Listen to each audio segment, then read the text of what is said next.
नमस्कार दोस्तों, सबसे पहले स्वागत करते हैं आपका कैरियर मेकर इंस्टीट्यूट में। एसएससी जीडी के पिछले साल के पेपर्स की जो हम विश्लेषण कर रहे हैं, उसी श्रृंखला में आज हम फिर हिंदी का एक नया पेपर लेकर आपके सामने प्रस्तुत हो। तो चलिए देखते हैं कि पिछले साल एसएससी जीडी में एक पाली में पूछे गए हिंदी के प्रश्न पत्र का पहला प्रश्न क्या था। तो मित्रों, पहला प्रश्न था, निम्नलिखित में से कौन सा सार्वनामिक विशेषण शब्द नहीं है। सार्वनामिक विशेषण जैसे जो सर्वनाम होता है, जैसे मैं, तुम, हम, ये, वो सर्वनाम होते हैं। इन्हीं सर्वनामों के ठीक बाद यदि कोई संज्ञा आ जाती है तो वह सार्वनामिक विशेषण बन जाते हैं, है ना। जैसे चारों में से कौन सा नहीं है, जैसे ऐसा, मैं, तुम्हारा, जैसा। तो अगर इनको विशेषण बनाना चाहे तो मैंने जैसी किताब तुम्हारे पास है, देखिए वो आ गया संज्ञा, तो ये सार्वनामिक विशेषण है ना। तुम्हारा लड़का अच्छा नहीं है, तो तुम्हारे के बाद एक संज्ञा आ गई, तो ये सार्वनामिक विशेषण है। लेकिन मैं एक ऐसा शब्द है कि इसके बाद संज्ञा नहीं लगाई जा सकती, है ना, इसलिए यह सार्वनामिक विशेषण नहीं है। आप लगा के देखेंगे, स्पष्ट रूप से लगेगी ही नहीं, ठीक है ना, इसलिए सार्वनामिक। आगे है, निम्नलिखित वाक्य में रेखांकित अंश के स्थान पर सबसे उपयुक्त विकल्प निम्न में से कौन सा होगा। मैं रेखांकित नहीं है, मैं किए दे रहा हूं। दौड़, शत्रु मैदान से दौड़ खड़ा हुआ।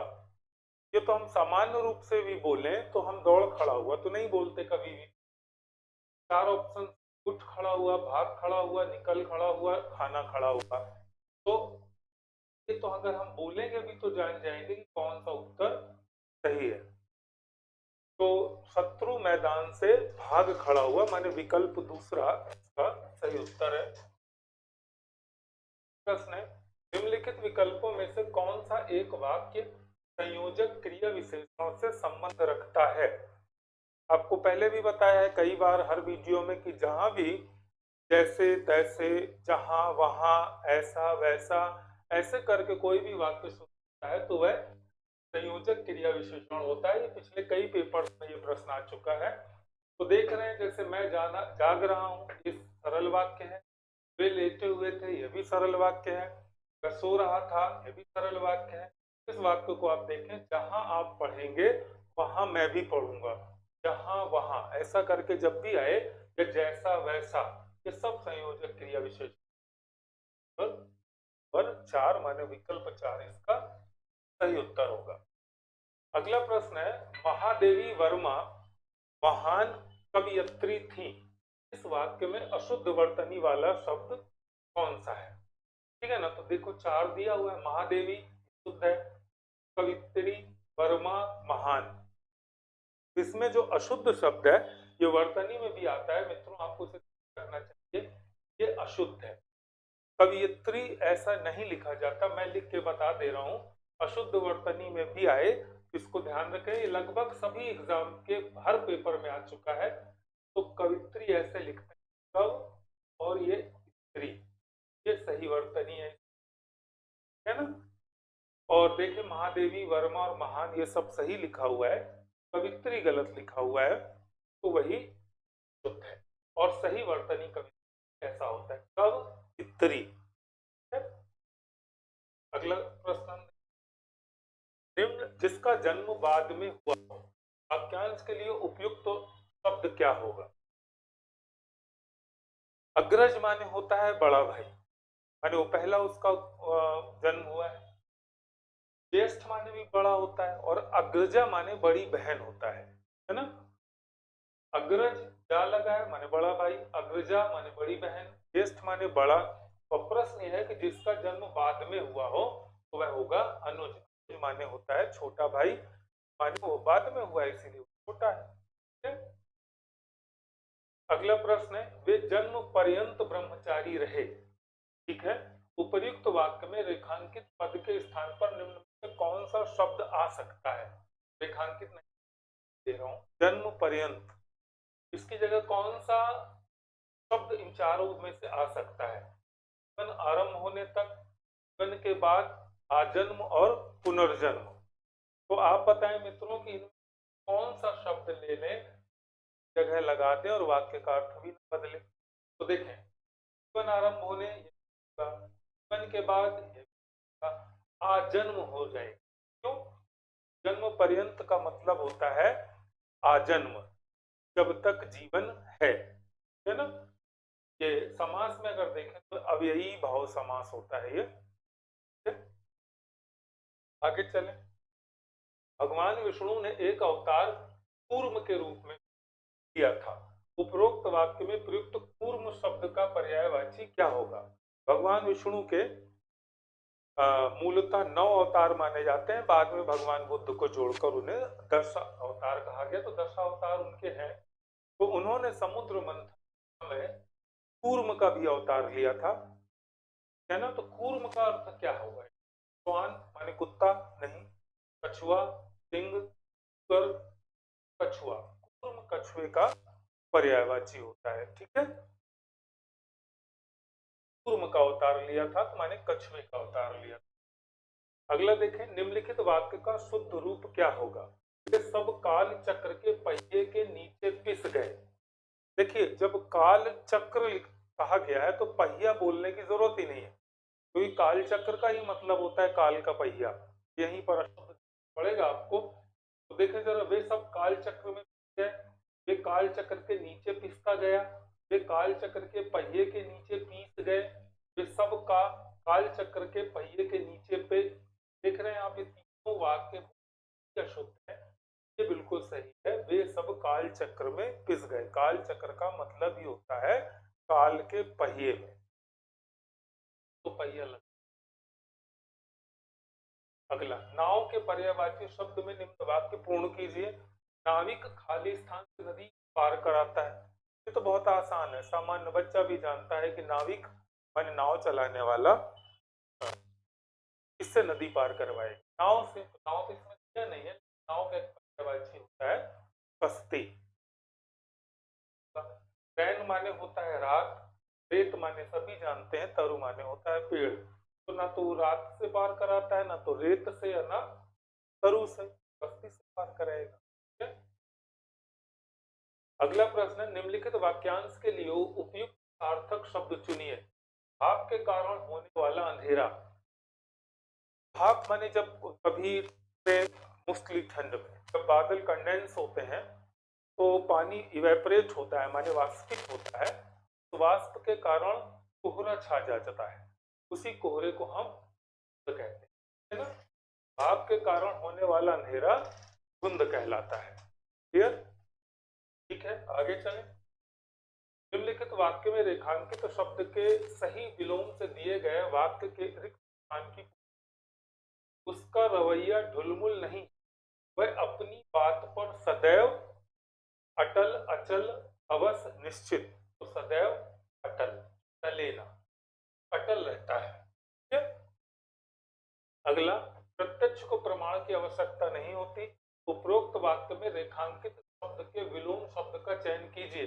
रेखांकित माने यहाँ पर रेखांकित है, प्रत्यक्ष का विलोम होगा परोक्ष। प्रत्यक्ष माने सामने और परोक्ष माने जो सामने न हो।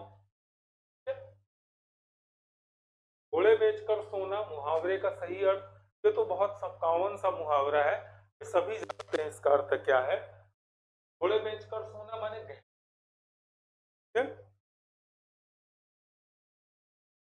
आगे देखें, नीचे दिए गए शब्द के लिए उचित वाक्यांश दिए गए विकल्पों में से चुनिए। अन्य मनस्क। अन्य मनस्क का मतलब होता है इसका मन किसी ओर लगा हो, यही उत्तर सही हो। इसका मन किसी ओर लगा हो माने जैसे मैं पढ़ा रहा हूं और विद्यार्थियों का मन कहीं और लगा हुआ है ना, तो उसको हम कहेंगे।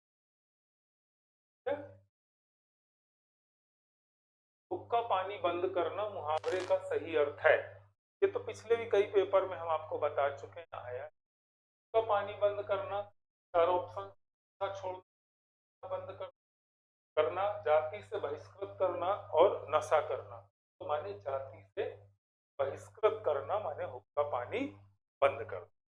गांव की पंचायतें अक्सर पुराने समय पर ये सजा खूब दी जाती थी कि जो भी गांव के पंचायतों या गांव के नियम के प्रतिकूल कार्य करता था तो गांव की पंचायत उस परिवार का या उस व्यक्ति का हुक्का पानी बंद कर देती थी, माने जाति से या गांव से बहिष्कृत, है ना।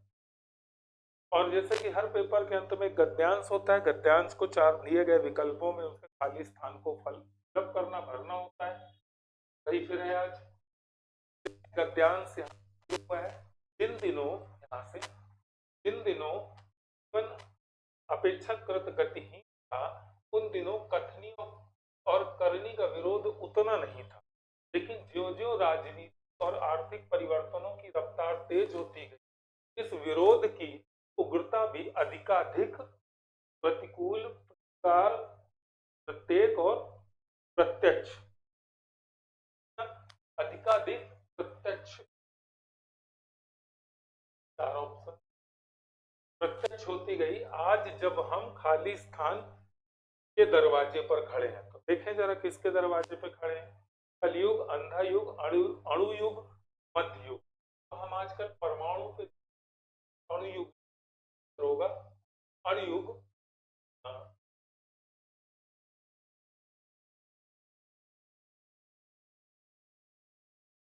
अणु युग के दरवाजे पर यहाँ पर हमने प्रत्यक्ष और यहाँ पर हमने भरा अणु युग के दरवाजे पर खड़े हैं, तब हमें अपने आंतरिक विरोध का शमन करना ही पड़ेगा, अन्यथा सर्वनाश अवश्यंभावी है।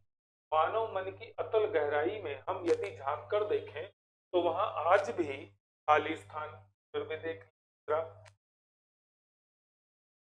पर हमने भरा था, देखें पहले में हमने भरा था प्रत्यक्ष, है ना, और दूसरे में भरा था अणुयुग के दरवाजे पर खड़े हैं, तो तब हमें अपने इस आंतरिक विरोध का शमन करना अवश्यंभावी है। मानव मन की अतल गहराई में यदि हम झांक कर देखें तो वहां आज भी क्या गूढ़ मानव, गुहा मानव, गैरिक मानव और महामानव। तो आज भी मानव मानव जो वह मनुष्य कभी रहा करता था, गुहा मानव की दमित वासनाएं केचुली मारे बैठी हैं। वाणी उसका उसकी संस्कारिक क्यों ना हो गई हो, पर खाली स्थान मैल के पर्त और भी मोटे होते गए। तो कौन से मैल? अंतर जगत, मानव जगत, बाह्य जगत, अंतर जगत, पशु जगत। तो यहाँ पर अंतर जगत, जगत इसमें सही उत्तर होगा, है ना। में मैल की परत और भी मोटी होती गई। हमारे आचरण की तुलना में हमारे उद्गार इतने ऊंचे हैं कि उन्हें सुनकर आश्चर्य होता है। बात तो हम वसुधैव कुटुंबकम की करते हैं, परंतु काम हमारे कुछ और होते हैं। सिद्धांत तो सहिष्णुता का बघाड़ते हैं, लेकिन व्यवहार में हम चाहते हैं कि दूसरे भी वही सोचें जो हम सोचते हैं। हमारा नेतृत्व और श्रेष्ठता बेझिझक स्वीकार करें। यह खतरे की स्थिति में है और यह खतरा बाहर नहीं, हमारे भीतर बैठा खालिस्तान की ताक में रहता है। तो ऑप्शन है अवसर, सहायता, सारांश और विलंब। किसकी ताक में रहेगा? अवसर की। एक बार फिर से हम इसे भरें। पहले में हमने भरा था प्रत्यक्ष, दूसरे में भरा था अणुयुग और तीसरे में भरा था समन करना पड़ेगा, अन्यथा सर्वनाश अवश्यंभावी है। मानव मन की अतल गहराई में हम यदि झांक कर देखें तो वहां आज भी वहां मानव की दमित वासनाएं केचुली मारे बैठी है। वाणी उसकी कितनी ही संस्कारिक क्यों ना हो, पर अंतर जगत, है ना, यही अब भरा था अपन ने।